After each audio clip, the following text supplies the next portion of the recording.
감사합니다. 아버지 이 시간에도 아버지 저희들의 초장 하나님 아버지 푸른 초장교회로 아버지 인도하여 주셔서 하나님 말씀 앞에 무릎 꿇게 하시고 하나님 앞에 찬양하게 하시고 하나님 앞에 영광 올려드릴 수 있도록 하나님 도우시고 인도하여 주시니 감사를 드립니다. 모든 것 주님 앞에 감사하며 예수님의 이름으로 기도드립니다. 아멘. 우리 시간 사도신경으로 신앙 고백드리겠습니다. 전능하사 천지를 만드신 하나님 아버지를 내가 믿사오며 그 외아들 우리 주 예수 그리스도를 믿사오니 이는 성령으로 잉태하사 동정녀 마리아에게 나시고 본디오 빌라도에게 고난을 받으사 십자가에 못 박혀 죽으시고 장사한 지 사흘 만에 죽은 자 가운데서 다시 살아나셨으며 하늘에 오르사 전능하신 하나님 우편에 앉아 계시다가 저희로서 산자와 죽은 자를 심판하러 오시리라.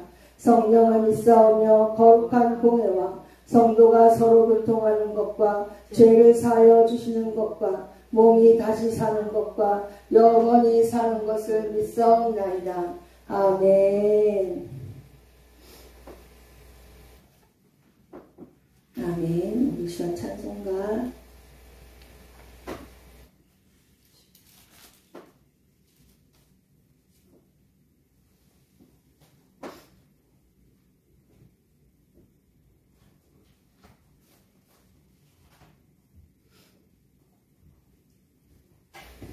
예수로 나의 구주 삼고 찬양드립니다.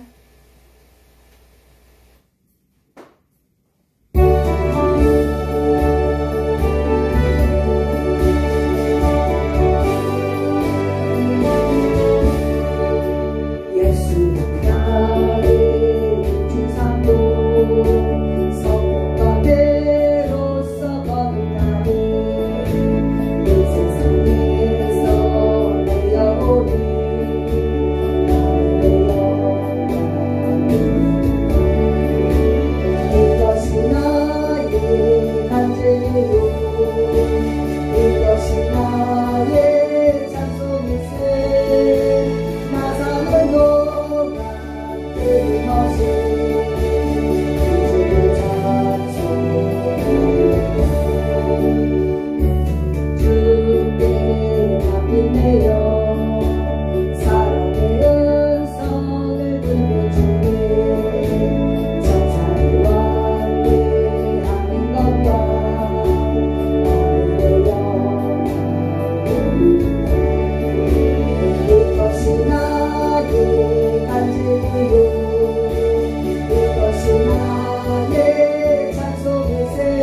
하나님 말씀은요, 누가복음 15장 19절, 20절 말씀 함께 보겠습니다.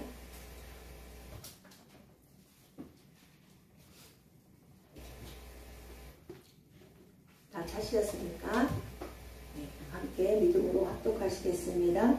지금부터는 아버지의 아들이라 일컬음을 감당하지 못하겠나이다. 나를 품꾼의 하나로 보소서 하리라 하고 이에 일어나서 아버지께로 돌아가니라. 아직도 거리가 먼데 아버지가 그를 보고 측은히 여겨 달려가 목을 안고 입을 맞추니. 아멘. 네.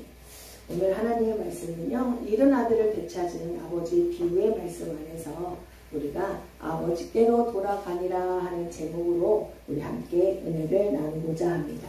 여기 계신 우리 목사님도 계시고 우리 강도사님도 계시니 이 말씀을 모르시는 분이 아무도 없을 것 같아요.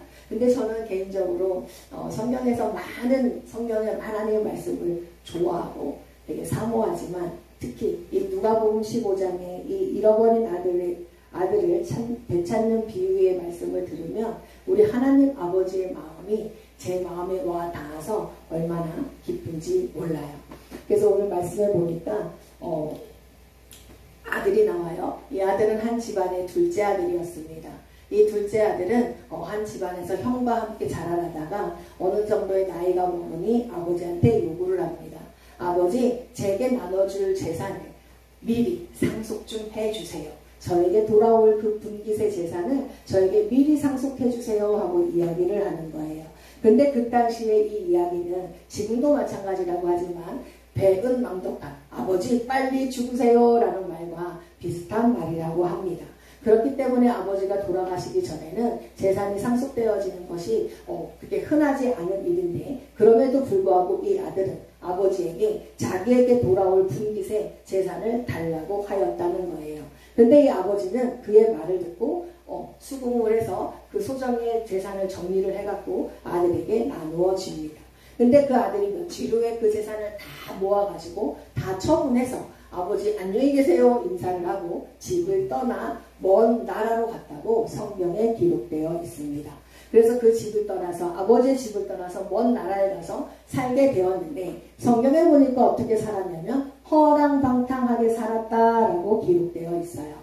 그러므로 또 그 후반에 보면 우리 큰 아들이 그 아들의 자기 동생에 대해서 증언하기를 장녀들과 함께 놀던이라고 이야기를 해요. 그러므로 말미암아 그 작은 아들은 먼 나라에 가서 아버지의 눈을 피해서 형제의 눈을 피해서 자기의 그 온 국내 사람들의 눈을 피해서 외국에 가서 먼 나라에 가서 살았을 때에 허랑방탕하게 장녀들과 함께 놀면서 늘 먹고 즐기고 살았던 것 같습니다. 그렇게 허랑방탕하게 살던 가운데 그가 자기가 갖고 간 그 재산이 다 떨어질 때쯤에 그 나라에도 뭐가 찾아와요? 흉년이 찾아왔다고 성경에는 기록되어 있어요. 흉년이 찾아오니까 그가 비로소 궁핍한지라라고 이야기를 해요. 그동안에는 자기의 주머니에 있는 돈으로 아버지께서 물려주신 그 재산으로 허랑방탕하게 즐기고 먹고 즐기며 살았던 그가 이제는 그 돈도 다 떨어갈 때쯤에 그날의 궁핍함이 흉년이 찾아오므로 이제는 어디서 빌어먹을 데도 없고 어디 가서 일할 데도 없을 정도로 궁핍한지라라고 이야기를 합니다. 그때 그 아들은 그 생각을 해요. 내가 이 나라에 어떤 한 사람에게 가서 붙어서 살아야 되겠구나. 그래서 그 집의 종으로 살아야 되겠구나 라고 생각을 하고 한 집에 찾아가 저를 이 집안에 종으로 삼아 주십시오 이야기를 한 것 같아요.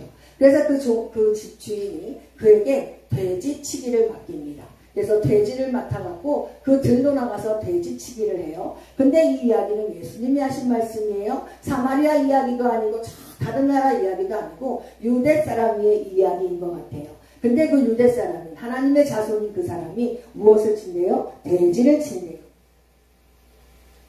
돼지를 친다는 것은 하나님의 율법에도 어긋나고 그들은 그 돼지를 부정한 짐승으로 보고 있습니다. 그럼에도 불구하고 그 아들은 먹고 살기 위하여 자기가 궁핍해졌기 때문에 그 돼지를 이끌고 들에 가서 돼지를 치기 시작하는데 흉년이 왔기 때문에 돼지들이 먹을 쥐업 열매도 풍족하지 않은 까닭에 자기의 굶주린 배를 채우기 위해서 쥐업 열매를 구했지만 주는 사람이 아무도 없었다고 그래요. 그때 우리 둘째 아들이 무릎을 딱 칩니다. 아, 내 아버지 집에는 양식이 풍족한 품꾼들이 얼마나 많은고 하고 생각을 해요. 그러면서 두고 집 떠나온 아버지 집을 생각합니다. 그 아버지의 집 안에 있는 그 풍요로움과 아버지의 사랑과 그것을 이렇게 생각할 때에 그 아들이 내가 아버지 집으로 돌아가리라. 내가 아버지 집에 돌아가서 아버지 제가 하늘과 아버지께 죄를 지었나이다. 이제는 제가 아버지의 아들이 아니라 이 집의 품꾼의 하나로 살겠사오니 저를 받아주옵소서 하리라 라고 마음을 먹고 일어나서 이제 돌아가는 그 일이 20절에 적혀 있어요. 이에 일어나서 라고 기록되어 있습니다. 그렇게 마음에 먹고 아버지 집을 생각했을 때에 아우 그래도 내가 어떻게 돌아가지? 하고 민기적 거린 것이 아니라 즉시 일어나서 아버지 집으로 돌아갔다는 거예요. 근데 그거에 앞서서 그가 아버지 앞에 아버지 집을 생각하면서 탄식하는 말이 나와요. 뭐라고 탄식하냐면 아버지 집에는 양식이 풍족한 품꾼이 얼마나 많은가 하면서 나는 이곳에서 죽여 죽는구나 라고 이야기를 해요. 나는 이곳에서 죽여 죽는구나. 내가 이곳에서 배가 고픈데 내가 배가 고파서 죽겠는데 그 누구도 나에게 이것 좀 먹어봐 하고 먹을 것을 갖다 주는 사람도 아무도 없고 자기가 자급자족을 하려고 해도 그곳에서 먹을 것이 없기 때문에 자기가 먹을 양식이 전혀 없는 거지요. 정말 죽을 수밖에 없는 그 위기 앞에 놓여진 둘째 아들을 보게 됩니다. 저는 이 죽여 죽는구나 라는 단어를 우리들에게 적용했으면 좋겠습니다. 우리 목사님께서도 오전에 설교하셨듯이 우리나라가 지금 죽여 죽는구나 라는 위기 앞에 온 것 같아요. 무정부 상태라고 말씀하셨어요. 윤 대통령은 그 직권을 다 이제 빼앗기고 정말 저는 어디 계신지 잘 몰라요. 그래서 사택에 계신지 어디 계신지 잘 모르지만 관저에 계세요. 네. 관저에 계신 그 윤 대통령과 또 그를 지금도 탄핵하고 이제 그 재판을 받게 하려는 그 야당과 함께 맞서 싸우는 이 상황 가운데 우리나라가 어떤 상황 앞에 죽여 죽겠구나라는 상황 앞에 놓여 있는 것 같습니다. 우리나라의 국민들은 돌보지 아니하고 자기들의 정치 싸움 그 세력 안에 사람들은 내가 죽어가는 것도 모르고 거기에 휩쓸려 돌아다니는 모습을 볼 수가 있어요.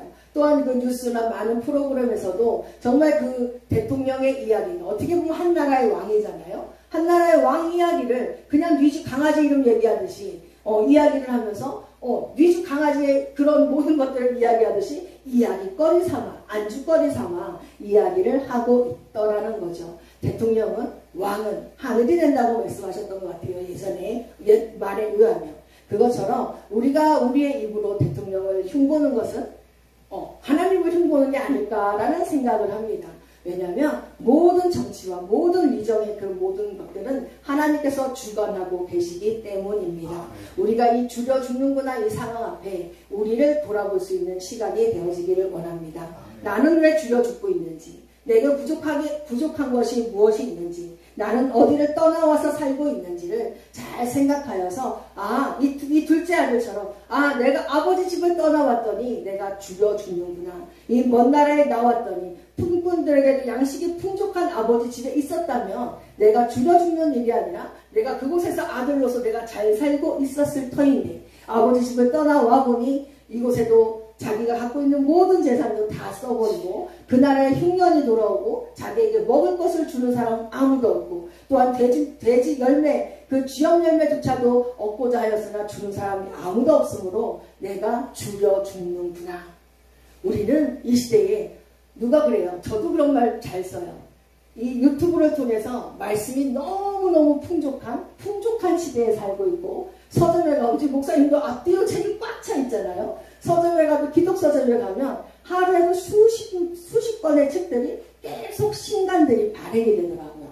저도 이제 그 앱 깔아놓은 데서 신간이 나왔습니다 하고 계속 올라와요. 야, 이분이 또 책을 펴냈네? 이 목사님이 또 책을 펴냈네. 그것처럼 우리는 예전에는 아마 우리 강도사님이 신앙생활 처음 했을 때는 말씀을 들으려면 교회만 가야 하나님 말씀을 들을 수 있었을 것 같아요. 근데 지금은 그냥 방에 편안하게 앉아서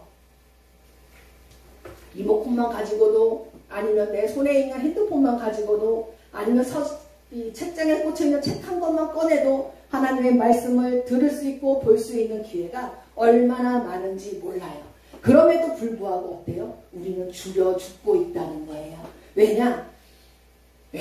그것을 인도해 줄 목자가 없기 때문인 것 같아요. 제 생각에는 우리가 하나님의 말씀은 내 눈으로 보고 내 입으로 읽고 선포하고 나갈 수도 있지만 그래도 이거는 누구의 말씀이세요? 하나님의 말씀이기 때문에 예수 그리스도의 말씀이기 때문에 누군가는 지도해줄 지도자가 필요하고요. 누군가는 지팡이와 막대기로 인도해줄 목자가 필요하다는 것이지요. 그래서 우리는 이 시대에 참된 목자를 만나는 것이 우리가 이 줄여 죽는 것을 해결할 수 있는 방법이라고 저는 생각을 합니다. 여기에 계신 우리 모든 분들이 그 하나님께서 지어준 지팡이와 막대기로 줄여 죽어가는 그 양떼들을 돌볼 수 있는 참된 목자 되기를 원합니다. 예수님은 우리에게 말씀하셨어요. 나는 선한 목자라. 나는 양의 이름을 알고 저들도 내 목소리를 안다고 말씀하셨어요. 그러므로 우리를 부를 때에 양들아 이리 와 라고 부른 게 아니라 병주야 이리 와, 명님아 이리 와 하고 불러주셨다는 거예요. 그것처럼 또한 그 소리를 들을 때 우리 주님의 목소리네, 나의 목자의 목소리네 하고 그 소리를 듣고 우리도 쪼르르 따라갔다는 거지요. 그것처럼 줄여 죽는 일대에 늑대의 그 무서운 그것에 이렇게 도사리고 있는 그 위험 가운데 있는 양떼들을 줄여 죽는 혹은 물려 죽어갈 수밖에 없는 그 양들을 돌볼 수 있는 저희들이 되어지기를 원합니다. 그래서 참된 목자로서 주님께서 짚어주신 그 지팡이와 막대기로 우리 목사님에게, 우리 강도사님에게, 또 저에게, 이 교회에게 맡겨준 모든 양떼를 하나님의 귀한 사랑으로 돌보며 나아갈 수 있는 저희들 되어지길 원합니다. 그러므로 말미암아 그들이 줄여 죽는 그 상황 가운데 우리 목자들을 통해서 어디로 인도해줘요? 시편 23편에 나와 있는 말씀처럼 푸른 초장으로 인도하여서 그들에게 신령한 꿀을 먹일 수 있는 목자가 되길 원하고요. 또한 쉴만한 물가로 인도해서 그들에게 하나님의 말씀을, 또한 귀한 성령을 체험케 함으로 말미암아 채워줌으로 말미암아 줄여 죽는 것이 아니라 그들이 그 안에 채워짐으로 살아나는 역사가 나타나지기를 원합니다. 그러므로 우리 양들도 목자를 떠나고 교회를 떠나면 줄여 죽는 상황이 나와요. 또 이 시대에 많은 사람들이 줄여 죽는 상황이 본교회에서 예배를 안 드리고 열심히 이걸 쫓아다녀서 그런 것 같아요. 저도 한때는 이제 교회에서 이제 섬기면서 간사로서 그런 15년 동안을 있었는데 이제 처음에 이 TV에서 막 그 유명한 목사님들이 나오니까 생소한 거예요. 우리 맨날 우리 원로 목사님 말씀만 듣다가 그걸 딱 CTS든 CBS든 틀으니까 유명하신 목사님이네 하고 말씀을 듣게 되더라고요. 그게 듣게 되는데 그게 처음에는 아멘 아멘 하다가 나중에 어떤 일이 생기냐면 목사님 말씀이 안 들려오는 거예요. 저기 계신 목사님은 그렇게 설교하던데 왜 우리 목사님은 이렇게 설교하지? 그렇게 내 안에서 담임 목사님 말씀 앞에 판단하고 있는 내 모습을 보게 되더라고요. 그러면서 즉각 무릎 꿇었어요. 하나님, 제가 잘못되어지고 있는 것 같아요. CTS든 그때는 CTS, CBS 그거밖에 없었던 거예요. CTS든 CBS든 아무리 유명한 순복음교회 목사님이든 아무리 유명한 사랑의 교회 목사님이든 나의 목자가 아니니 그들의 음성을 듣지 말고 내가 다니는 이 교회에 우리 서 목사님의 말씀을 따라 주의 목자, 하나님께서 들려주신 목자의 음성을 듣고 나아가겠나이다 라고 결단을 했던 적이 있어요. 그러면서 이제 구역 예배를 드리게 되면 많은 분들이 저랑 비슷한 경험을 한 거예요. 야, 우리 목사님은 참 말씀을 너무너무 잘 전해, 그치? 그래서 막 은혜가 쏟아져요? 근데 이제 본교회 말씀으로 우리 지난주에 서목사님이 어떤 말씀을 전했을까요? 이런 말씀을 전했는데 어떤 은혜를 받았을까요? 하고 은혜를 나누려고 그러면 다 꼴먹은 벙어리인 거예요. 순복음교회 목사님을 듣고는 중얼중얼 말도 잘하는데 본교회 목사님의 말씀을 듣고서는 은혜를 나눌 수 있는 말이 한마디도 없는 거예요. 그건 뭐예요? 잘못된 거더라고요. 그래서 그때 그랬어요. 여러분, 그 교회에 있는 목사님의 말씀은 우리가 들을 수는 있습니다. 마음에 담을 수도 있습니다. 하지만 우리 아버지가 아니야. 우리 엄마가 아니에요. 우리 엄마 아빠가 해준 음식이 내 몸에 잘 맞는 것처럼 그분들의 음식은 가끔 내가 배가 너무 단 것이 너무 먹고 싶을 때 한 번씩만 드시고 본교회에서 흘러나오는 매 주일마다 선포되어지는 담임 목사님의 말씀을 통하여서 여러분들의 영의 양식이 채워지기를 원합니다. 그래야 여러분들이 살아요. 그래야 교회 올 맛도 나요. 그래야 예배 드릴 맛도 나요. 그래야 하나님 앞에 우리가 바로 설 수 있어요. 라고 했던 이야기들이 지금 생각이 나요. 맞아요. 우리가 매 주일마다 아니면 지금도 매 시간마다 어떤 분들은 유튜브를 꺼놓지도 않고 계속 플레이시키는 분들이 있어요. 근데 막상 갖다 딱 대면 예수는 하나님은 누구십니까? 말 못해요. 왜냐하면 한 귀로 듣고 한 귀로 흘려보내는 경우도 있지만 많은 말씀이 들어오다 보니 어디다가 정립을 해야 될지 어디다가 새겨 넣어야 될지 방법을 모르는 거예요. 근데 단지 내가 이거라도 안 듣고 있으면 내가 그나마 신랑같이 붙들고 있는 하나님의 은혜 가운데 떨어질까봐 라는 생각을 하고 계신 분들도 있더라고요. 그만큼 지금은 이렇게 영적으로 풍성한 양식이 풍부한 가운데 있지만서도 그것을 잘 인도해주는 목자가 없기 때문에 줄여 죽어가는 양들도 많고요. 또한 줄여 죽어가는 목자들도 많고요. 줄여 죽어가는 교회들도 많다는 사실입니다. 우리가 그것을 영 안에서 하나님의 은혜 안에서 그걸 깨닫고 정말 줄여 죽어가는 양들을 살리고 줄여 죽어가는 목자를 살리고 줄여 죽어가는 교회를 살릴 수 있는 깨어있는 저희들이 되어지기를 원합니다. 그러면서 그가 내가 여기서 줄여 죽겠구나 라는 것을 깨달은 다음에 즉시 일어나서 하나님 앞에 회개해요. 하나님, 내가 아버지 앞에 돌아가서 이제는 아들이 아니라 하늘과 아버지께 죄를 지었사오니 나를 품꾼의 하나로 여겨 주옵소서 하고 내가 아버지 앞에 돌아가리라 하고 일어나서 아버지께로 돌아가니라 라고 말을 합니다. 우리는 수많은 생각을 하고 수많은 결단을 하고 살아요. 근데 결단을 하는데 즉시 행동에 옮기느냐 안 옮긴다는 거예요. 아까 목사님께서도 말씀하셨어요. 행동이 없는 믿음은 죽은 것이라고 말씀하셨던 것 같아요. 야고보서에서. 그것처럼 저도 아침에 일어나면 내가 오늘 이렇게 살아야지 하고 생각은 하고 있지만 저녁에 되돌아보면 살아낸 게 별로 없더라고요. 오늘도 내가 하나님 말씀 앞에서 잘 살아야지, 내가 예수 그리스도로 살아야지, 살아내야지라고 결단을 하지만 내가 어떠한 상황 가운데서 화를 냈는지, 내가 어떠한 상황 가운데서 정말 이게 포용하고 사랑했는지 그것을 이렇게 되돌아볼 때에 내가 하나님 마음을 가지고 또한 예수 그리스도의 말씀을 가지고 잘 살아내지 못했구나라는 그런 반성을 할 때도 있는데, 우리 둘째 아들처럼 그렇게 하나님 앞에 회개하였으면 결단을 하여서 일어나서 돌아갔던 이 모습을 우리도 본받기를 원합니다.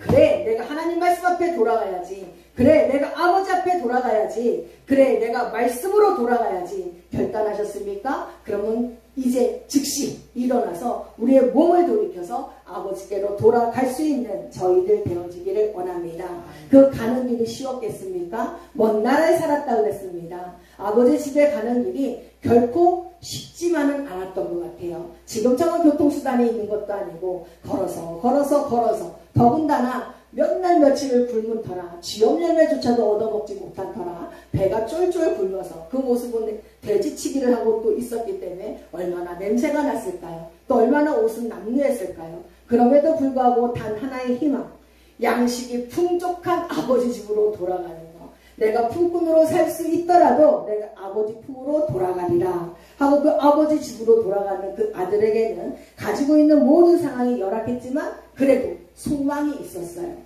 그 소망 하나를 가지고 터덜 돌아갑니다. 아버지 집으로 가요. 하룻밤, 이틀밤 더 지났을 수도 있었을 것 같아요. 근데 그 땅을 이렇게 우리가 역사적으로 잘 알지만, 그 배경적으로도 알지만 밤에는 춥고 낮에는 더운 그런 날씨 속에서도 또한 그 밤에 정말 불빛 하나 없으면 그런 맹수의 위협 앞에 있음에도 불구하고 그는 아버지 집으로 돌아가는 목적 하나에 모든 것을 참아 견디면서 돌아가는 것 같습니다.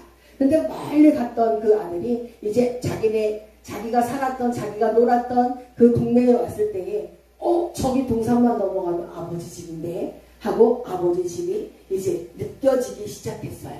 목사님은 만약에 그 상황이면 어떨 것 같아요? 다리가 막 뛰어서 아빠 하고 갈 수 있을 것 같아요? 응? 우리 강도사님은 저기 아버지 집이 보여. 근데 이 상황이야. 근데 내가 아빠 하고 막 뛰어갈 수 있을 것 같아요? 네, 저는 뛰어갑니다. 뛰어갈 수 있을 것 같아요? 저는 다리가 불러져서 하고 주저앉을 것 같아요. 저는 뛰어다요. 네, 주저앉아서 이제 저기만 넘어가면 아버지 집이구나. 이제 다 왔구나. 이제 살았구나. 그래서 다리가 풀려서 그 자리에 폭삭 주저앉아서 아버지 집이 있는 그 동산 너머를 물끄러미 쳐다보고 있을 것 같아요. 그러면서 배경이 싹 바뀝니다. 아버지 편이에요. 그 말씀에 보니까 20절 중반절에 보니까 뭐라 그래요? 아직도 거리가 먼데 라고 이야기를 해요. 아직도 거리가 먼데 아버지께서 저 밑을 날마다 보고 계신 거예요. 내 사랑하는 아들이 언제 돌아올까? 내 사랑하는 아들이 내 재산을 가지고 나갔는데 잘 살고 있을까? 하는 그런 걱정 안에 날마다 그 아들이 나간 그 길을 이렇게 바라보고 있는 것 같아요. 근데 아직도 거리가 먼데 아버지가 그를 보고 그를 보았대요. 저기서 다리가 풀려서 오지도 못하는 그 아들을 아버지가 먼저 본 거예요. 그러면서 뭐라 그래요? 달려가. 측은히 여겨 달려가 라고 이야기를 합니다. 측은이라는 건 뭐예요? 너무 불쌍해요.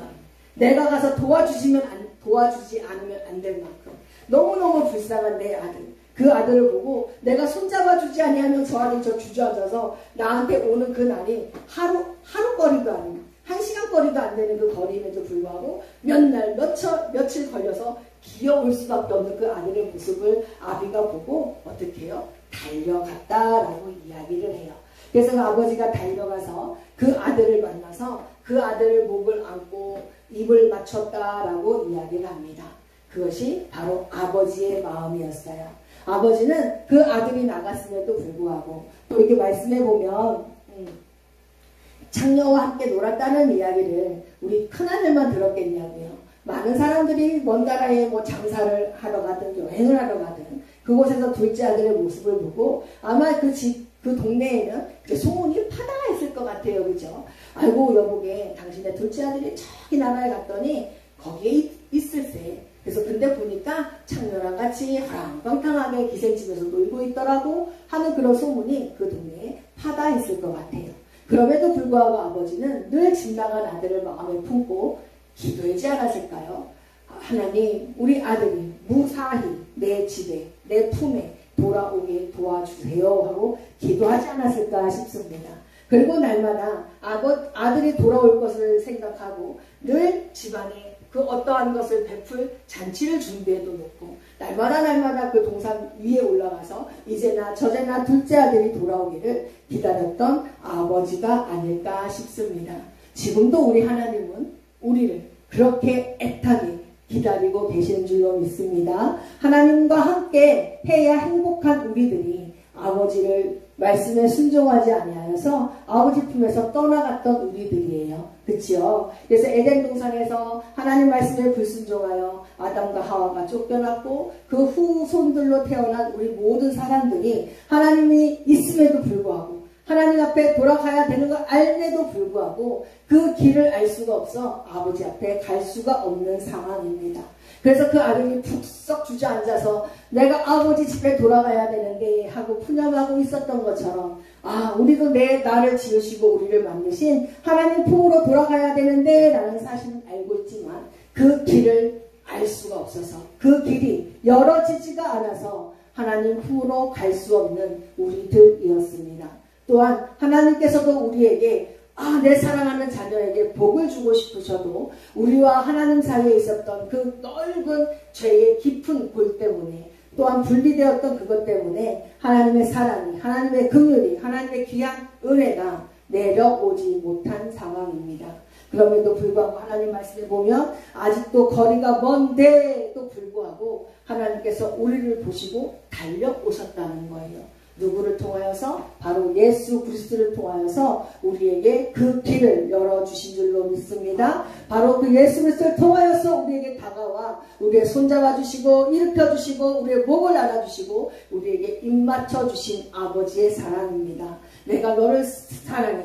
내가 너를 용서해. 무조건적인 용서를 뜻하는 하는 이 입맞춤, 정말 한 번에 끝나는 것이 아니라 여러 번의 이 입맞춤을 통하여서 묻지도 따지지도 아니하고 네 여지까지 어떻게 살았니? 라고 물어보지도 아니하고 무조건적인 사랑으로 우리를 품어주신 그 아버지의 사랑이 바로 하나님의 사랑인 줄로 믿습니다. 우리는 그 사랑을 입은 자들이에요. 우리는 그 사랑을 받은 자들이에요. 근데 그럼에도 불구하고 둘째 아들은 이렇게 얘기를 해요. 얼마나 망극했을까? 얼마나 그 상황이 자기 마음에 얼마나 감당하기 어려웠을까요? 아버지, 제가 하늘과 아버지께 죄를 지었습니다. 그러므로 나는 이제부터는 아버지의 아들이 아닙니다. 아버지의 아들이라고 일컬음 받는 것조차 저는 감당하지 못하겠나이다 라고 이야기를 합니다. 우리도 하나님 앞에 돌아올 때 그런 고백들을 하지 않았나요? 저는 그랬던 것 같아요. 하나님, 이 죄인도 하나님의 자녀로 받아주십니까? 이 죄인도, 이 벌레만도 못한 이 죄인도 하나님의 자녀로 삼아주시나이까? 정말 나의 모든 죄를 주님 용서해 주시나이까? 하고 몇 번, 몇 날 며칠을 거듭 여쭤보았던 것 같아요. 그럼에도 불구하고 그거는 내 편이지. 우리 하나님 편에서는 한 번도 너 이런 죄 졌잖아. 너 이런 죄 졌는데 어떻게 나한테 올라 그래? 하고 한 번도 말씀하시지 않은 것 같아요. 그냥 그 하나님은 그래 내가 너를 사랑한다. 그래 내가 너를 용서한다. 그래 내가 너를 위해 내 아들을 내 예수를 그 독생자 아들을 너 때문에 내가 보내주었지 라는 말뿐이셨어요. 그래서 그 예수 그리스도로 말미암아 하나님께서는 내게 다가오셔서 손잡아 주시고 날 일으켜 주시고 날 안아 주시고 내게 입 맞춰 주시고 내가 너를 다 용서해. 내가 너에 있는 모든 것을 용서해 라고 주님께서 말씀하여 주신 줄로 믿습니다. 그것이 저만의 은혜가 아닌 여기 계신 모든 분들의 은혜인 줄로 믿어요. 그러므로 말미암아 하나님께서 베풀어 주신 그 무조건적인 사랑, 무조건적인 용서 때문에 우리가 주님 앞에 지금 이렇게 주의 종들로서 바로 서 있지 않을까 싶습니다. 멀리 갔던 우리들이었지만 멀리 갔기 때문에 돌아올 수 있는 길을 잃어버렸던 우리들이지만 하나님께서는 그럼에도 불구하고 잃어버린 아들을 애타게 기다리셨고 잃어버린 아들이 돌아올 수 있도록 십자가로 다리를 놓아주신 아버지의 사랑이었습니다. 그러므로 예수 그리스도의 복음을 듣고 그 복음을 영접한 자는 예수 그리스도로 말미암아 아버지 품에 돌아올 수 있는 길이 활짝 열려 있는 줄로 믿습니다. 그러므로 요한복음 14장 6절에는 이렇게 증언합니다. 내가 아니고서는 나로 말미암지 않고는 아버지께로 갈 자가 아무도 없다라고 얘기해요. 내가 곧 길이요 진리요 생명이기 때문이다 라고 말씀하십니다. 그러므로 예수님께서는 길이요 진리요 참된 생명이시기 때문에 예수님께서 나와 우리 하나님 사이에 정말 그 구렁텅이 같은 분리되었던 그곳에 십자가의 다리를 놓아주심으로 길을 놓아주심으로 우리가 하나님 품으로 돌아갈 수 있음을 우리는 믿습니다. 그러므로 이 다리를 이 십자가를 우리가 널리 전해야 되겠지요. 그러므로 아버지는 그 아들에게 이야기를 합니다. 아니야 아들아 네가 이렇게 살아온 것만으로도 내 품에 온 것만으로도 내가 얼마나 좋은지 몰라. 어디 한번 내 아들 얼굴 한번 보자 하고 얼굴도 한번 만져주고 몸도 한번 만져주면서 어디 다친 데 없니? 오늘하고 너무너무 고생 많았지? 하면서 그때 종들을 불러요. 그래서 종이 부르니까 쫓아와요. 가서 집에 가서 가장 좋은 옷을 꺼내다가 내 아들이 입히려. 그리고 가락지 있잖아? 그 가락지를 갖다가 내 아들의 손가락에 끼워주려. 그리고 신발도 꺼내다가 내 아들의 발에 신겨주려 이라고 이야기해요. 집에서 가장 좋은 옷을 꺼내다가 입혀주고요. 손에 가락지를 끼워주고요. 발에 신을 신겨주었다는 것은 잃어버렸던 아들의 권한을 다시 다 되찾아준 이야기입니다. 우리들도 하나님과 함께하는 존재로 지음받았지만 우리는 하나님과 분리된 후부터는 하나님의 자녀도 아니고 하나님 밑에 소속되어 있는 자가 아니라 하늘에 소속된 자가 아니라 우리는 어디에 속한 자였어요? 세상에 속한 자요, 마귀의 종이요. 정말 이 세상 관습에 쫓아가는 그런 사람들이었지만 하나님 품으로 돌아간 후에는 이제는 이 마귀의 종에서 이 세상의 종에서 다 벗어나 우리가 하나님의 종으로 하나님의 자녀로 하나님의 아들로 살아갈 수 있는 귀한 권세를 부여하여 주셨던 것처럼 이 아들은 아버지 품으로 돌아감으로 말미암아 아버지 이제 내가 아버지 아들이잖아요. 나의 모든 것을 회복시켜 주세요 라고 이야기를 한마디도 안 했음에도 불구하고 아버지께서 이 아들을 고쳐서 다시 세워주시는 모습을 볼 수가 있습니다. 가장 좋은 옷을 꺼내 입히고 손에 가락지를 끼워주고 발에 신을 신겨주는 것. 이 당시에는 종들은 신을 신지 않았다 그래요. 그러므로 너는 이 신을 신음으로 말미암아 종이 아니라 이제 너는 자유인이야 라고 선포해 주는 거예요. 또한 가락지를 끼워줌으로 말미암아 아버지가 가지고 있었던 권한을 다 아들에게 위임해 주는 것입니다. 그 당시에 아버지가 죽기 전에 상속을 해주면 그 상속받은 그 재산의 어느 분깃은 아버지 거라고 이야기를 해요. 근데 그 아버지 거임에도 불구하고 그렇기 때문에 상속받은 사람이 재산을 마음대로 처분할 수가 없었대요. 근데 둘째 아들은 가서 마음대로 처분해서 다 썼잖아요. 근데 요즘의 법에 의하면 법에 걸리는 거예요.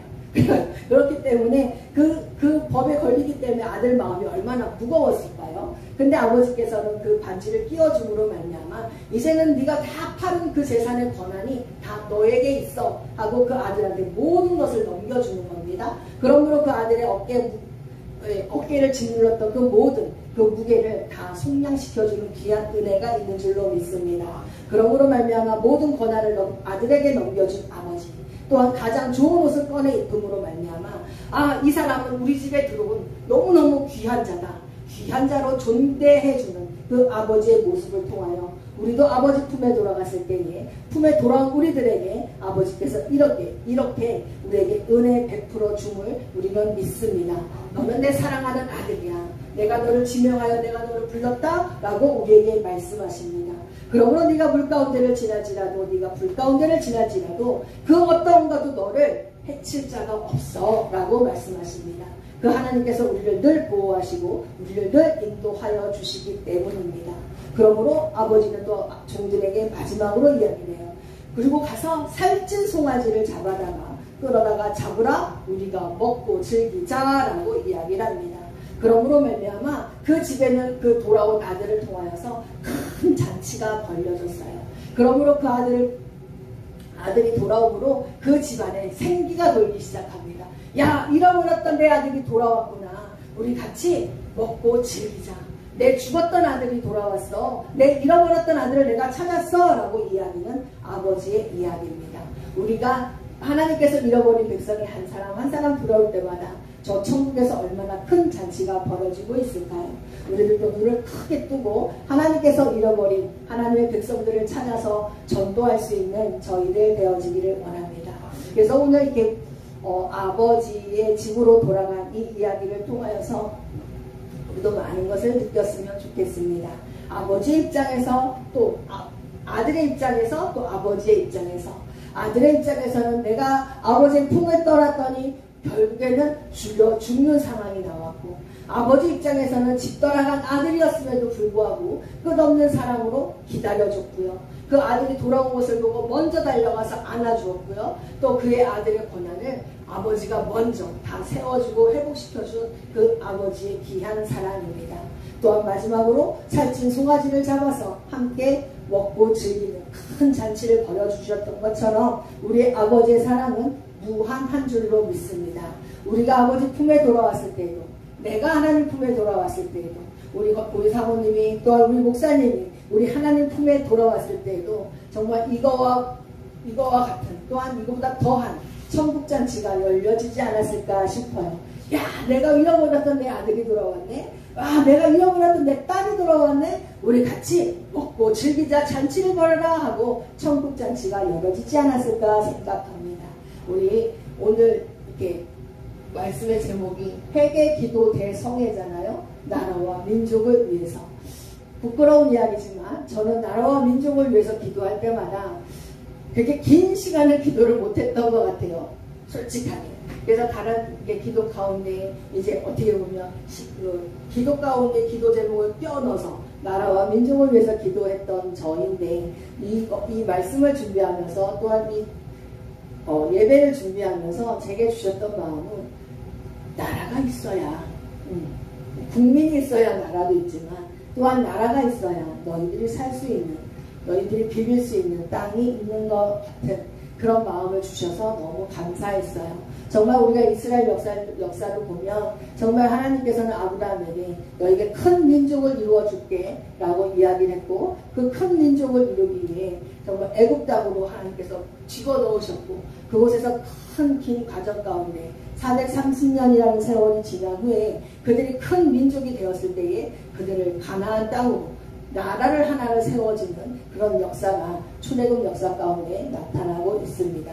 정말 큰 민족이 이루어지고 후에 정말 또 영토를 주셔서 땅을 주셔서 큰 나라가 되었던 것처럼 우리가 지금 이 살아가고 있는 이 대한민국도 그냥 우리가 조선에서 대한제국에서 대한민국으로 쑥쑥 바뀐 것이 아니라 그 역사를 중간중간 들여다보면 하나님의 역사였고 하나님의 개입이었고 하나님의 주권 가운데 모든 것이 이루어졌음을 우리는 부인할 수가 없더라고요. 정말 이승만 대통령이 이 나라를 세워나갈 때 우리 이 나라 이 민족을 세워갑시다 라고 선포한 것이 아니라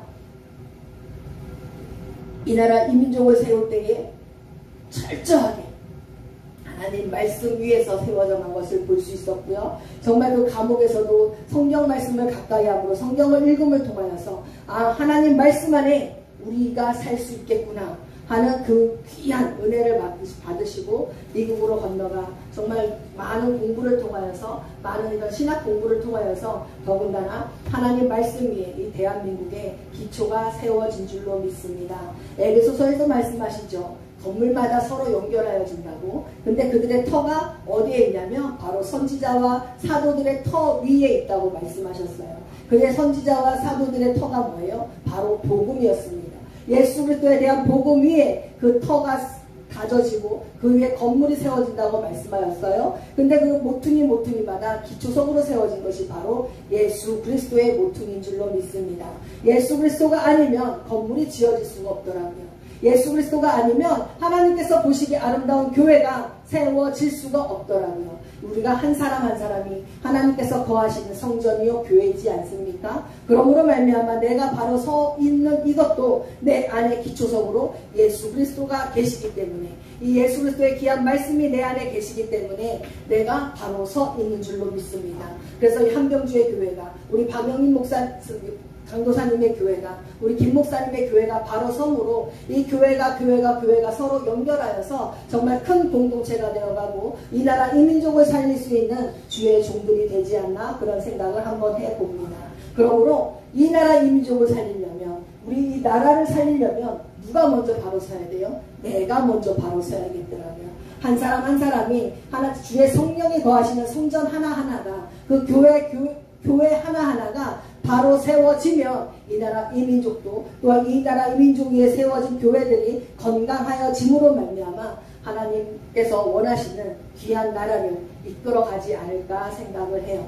그러므로 우리가 하나님 앞에 기도하며 나갈 때 크게는 이 나라와 이 대한민국을 위해서 우리가 기도하지만, 또 작게는 주님의 예수 그리스도로 말미암아 부름받은 우리들이 한 사람 한 사람의 교회가 바로 세워져서 그 한 사람 한 사람의 교회가 모여있는 이 공동체가 건강하여지고, 이 공동체가 또 모여있는 이 한 교회의 큰 성전들이 건강하여짐으로 말미암아 이 대한민국 전국에 있는 교회들이 정말 하나님 앞에 기도함으로, 하나님 말씀 앞에 바로 섬으로 일어날 수 있는 그 일을 기대하며 기도하며 나아갈 수 있는 저와 여러분이 되어지기를 원합니다. 그러므로 이제 일어나서 아버지께로 돌아간 그 아들처럼 우리들도 이제 일어나서 아버지께로 돌아가 모든 것을 회복시켜주고 고쳐주시는 그 하나님 앞에 무릎 꿇고 두 손 들고 회개할 수 있는 저희들 되어지길 원해요. 하나님만이 우리를 고쳐줄 수 있는 분입니다. 하나님만이 우리를 회복시켜줄 수 있는 분입니다. 내가 아무리 노력을 하고 내가 아무리 외쳐도 이 나라 이 민족은 고쳐지지가 않아요. 하지만 하나님께서 개입하여 주시고 하나님께서 다스려 주시고 하나님께서 통치하여 주시면 하나님 고쳐질 수 있사오니, 회복할 수 있사오니 하나님 도와주옵소서 라고 기도할 수 있는 저희들 되어지기를 원합니다. 느헤미야 한 사람으로 말미암아 예루살렘 성벽이 세워졌습니다. 하루 이틀 몇 날 며칠에 몇 달에 걸쳐서 몇 년에 걸쳐서 세워진 것이 아니라 하나님 앞에 기도하여서 동시다발적으로 그 성벽을 세워나갈 때에 50일 안에 그 성벽이 세워졌다고 이야기를 합니다. 그렇게 긴 성벽이요. 정말 우리가 믿음으로 정말 전국 각지에 있는 교회가 일어나서 구국기도회를 하고 나가고 정말 하나님만을 바라보고 나아갈 때에 동시다발적으로 정말 주님 앞에 부르짖으며 나아갈 때에 하나님께서 이 나라를 회복시켜 주실 줄로 믿습니다. 그러므로 우리가 죽어가는 이런 모든 상황 가운데 오직 주님만을 바라보고 십자가만을 바라보고 주님 앞에 기도하며 나아갈 수 있는 저와 여러분이 되어지기를 축복합니다. 우리 이 시간 이제 찬양 한 번 더 하고요. 이렇게 기도하기로 합니다.